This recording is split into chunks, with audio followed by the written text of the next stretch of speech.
అద్వితీయ సత్యదేవునికి స్తుతులు స్తోత్రాలు. మీకందరికీ నా హృదయపూర్వకమైన వందనాలు. ఈ దినానికి దేవుని యొక్క వాక్యాన్ని మరికొన్నింటిని మనం ధ్యానం చేద్దాం. నిన్నటి దినాన సంఘము యొక్క పరిపాలకుడు ఎవరైతే ఉన్నారో ఆ పరిపాలకుడు కూర్చున్నటువంటి ప్రవచనాల్ని మనం ఆలోచన చేస్తాం. పరలోకమున్నటువంటి దేవుడు ఆయనను ప్రభువుగా క్రీస్తుగా నియమించాడని, ఈ యొక్క సంఘమునకు సంబంధించినటువంటి సమస్త అధికారాలు ఆయనకి ఇచ్చి ఆయనని రాజుగా నియమించినటువంటి విషయాన్ని మనం నిన్నటి దినాన ఆలోచన చేసాం. అయితే ఈ దినాన మరికొన్ని విషయాల్ని సంఘాన్ని గురించి ఆ యొక్క ప్రవచనం గురించి ఆలోచించేద్దాం. ఈ దినాన మనం ధ్యానించబోయేటువంటి అంశం ఏంటి అంటే, సంఘము యొక్క స్వభావము ఏమై ఉన్నది అనే దాని గురించి మనం ఆలోచన చేద్దాం. సంఘమునకు సంబంధించినటువంటి ప్రకటనల్ని అనేక మనం చదువుకున్నాం. వాటిల్ని కొన్నిటిని గుర్తు చేసుకుంటూ వాటిలో ఉన్నటువంటి ఆంతర్యాన్ని ఆలోచన చేస్తూ దేవుడు ఆ యొక్క సంఘమునకు ఎలాంటి స్వభావాన్ని అనుగ్రహించాడు అని మన పరిశుద్ధ గ్రంథం నుంచి కొన్ని లేఖనాలు చదువుకొని మనం ముందుకు వెళ్దాం. ఇవన్నీ తెలిసిన వచనాలే కాబట్టి ఆ లేఖనాల్లో ఉన్నటువంటి ఆ సారాంశాన్ని మాత్రమే నేను వివరిస్తాను. మీరు ఆలోచన చేయవలసిందిగా ప్రేమతో కోరుతుంటున్నాను. ఆదికాండం 3వ అధ్యాయం 15వ వచనాన్ని మనం ఆలోచన చేస్తే, సంఘము సాతానుపై విజయం సాధించేదిగా ఉంది అనేటువంటి విషయం మనకు అక్కడ అర్థమవుతుంది. అందులోనే క్రీస్తు స్త్రీ సంతానమై ఉంటుంది, సంఘము స్త్రీ సంతానమై ఉంటుంది అని ఆ రెండు విషయాల్ని మనం 3వ అధ్యాయం ఆదికాండం 15వ వచనంలో మనం గమనించవచ్చు. ఇది ఆ యొక్క సంఘమునకు ఉన్నటువంటి స్వభావంగా మనం ఆలోచన చేయాలి. మరొక విషయాన్ని ఆలోచించేద్దాం.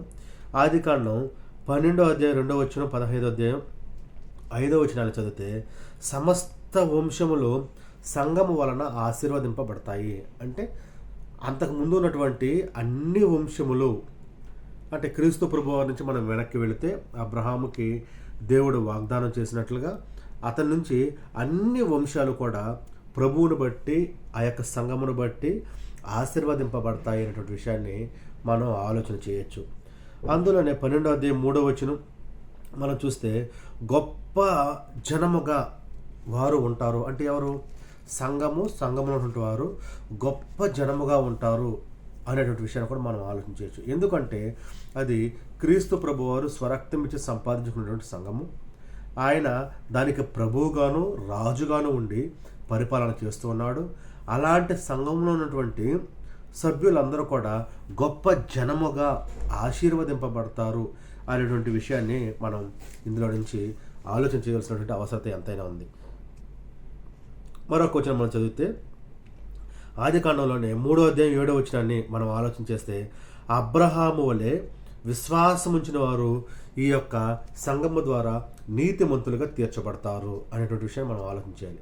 అంటే అబ్రహాము ఏ రీతిగా విశ్వాసం మూలముగా నీతిమంతుడిగా తీర్చబడ్డాడో, ఈ యొక్క సంఘంలో ఉన్నటువంటి వారు క్రీస్తు ప్రభువునందు విశ్వాసం ఉంచితే నీతిమంతులుగా తీర్చబడతారు అని మనం ఆలోచన చేయాలి.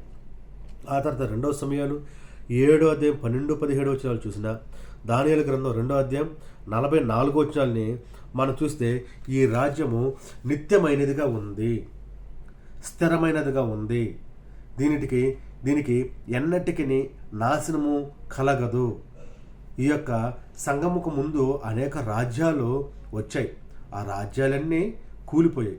అయితే ఇప్పుడు వచ్చినటువంటి ఈ యొక్క రాజ్యానికి ఎన్నటికి నాశనం కలగదు, అదే నిత్యము ఉండేటువంటి సంఘమై ఉంటుంది అని దీని యొక్క స్వభావాన్ని మనం అర్థం చేసుకోవాల్సినటువంటి అవసరత ఎంతైనా ఉంది. ప్రియమైనటువంటి సహోదరి సహోదరులారా, ఈ యొక్క ప్రవచనాలన్నీ ఇంతకుముందు మనం చదువుకున్నాం కాబట్టి నేను ఆ వచనాలని మీకు చదివి వినిపించట్లేదు. అందులో ఉన్నటువంటి ఆంతర్యం ఏమైతే ఉందో అది సంఘం యొక్క స్వభావంగా ఏ రీతిగా దేవుడు ఆపాదించాడో అనేటువంటి విషయాన్ని మాత్రమే మీకు తెలియజేస్తున్నాను. మీరు గమనిస్తారని ఆశపడుతూ ఉంటున్నాను. ఆ తర్వాత మరొక వచనాన్ని గురించి మనం ఆలోచించేద్దాం. యెషయా గ్రంథం 2వ అధ్యాయం 2-3 వచనాలు చూసినా, దానియేలు గ్రంథం 2వ అధ్యాయం 44 వచనాలు.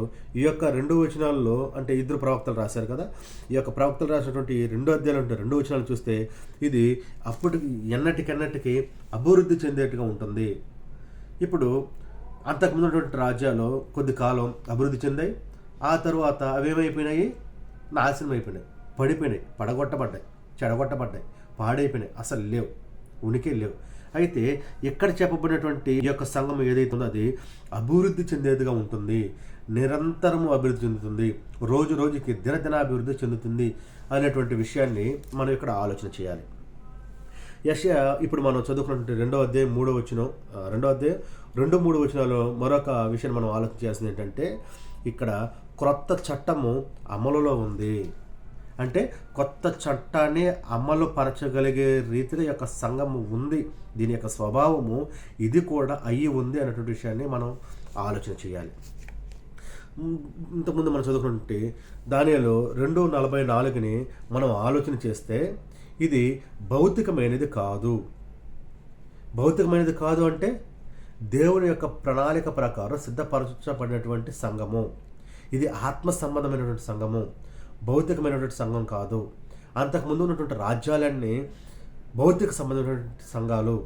అయితే ఆ భౌతిక సంబంధమైనటువంటి రాజ్యాలన్నింటినీ పడగొట్టి ఇక్కడ శాశ్వతమైనటువంటి రాజ్యము ఏర్పాటు చేశాడు దేవుడు. కాబట్టి ఇది భౌతికమైనది కాదు అని దీని స్వభావాన్ని మనం ఆలోచన చేయాలి. ఆ తర్వాత ఈ యొక్క ఇప్పుడు మనం చదువుకున్నటువంటి ఈ యొక్క వచనంలోని మనం ఆలోచన చేస్తే ఈ యొక్క రాజ్యాలన్నింటినీ అంటే ఈ లోక రాజ్యాలన్నింటినీ ఎదిరించేదిగా ఉంటుంది.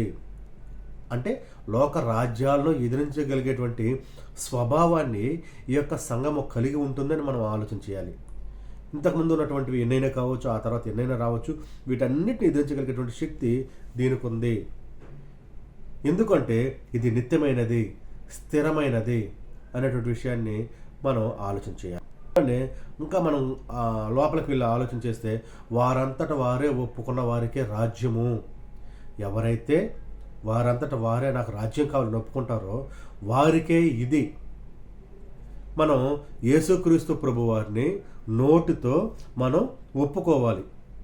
ఆయన ఎవరైతే ఒప్పుకుంటారో ఆయనకి ఆ యొక్క రాజ్యం ఉంటుంది. ఎందుకంటే ఆయన ఆ యొక్క రాజ్యానికి రాజుగా ఉన్నాడు.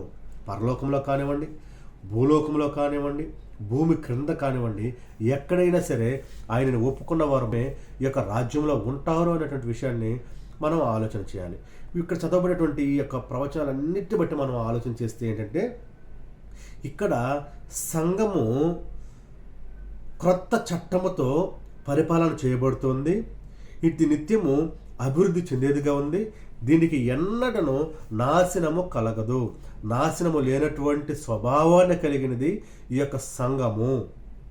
ఇది స్థిరమైనటువంటి స్వభావాన్ని కలిగినది ఈ యొక్క సంఘము.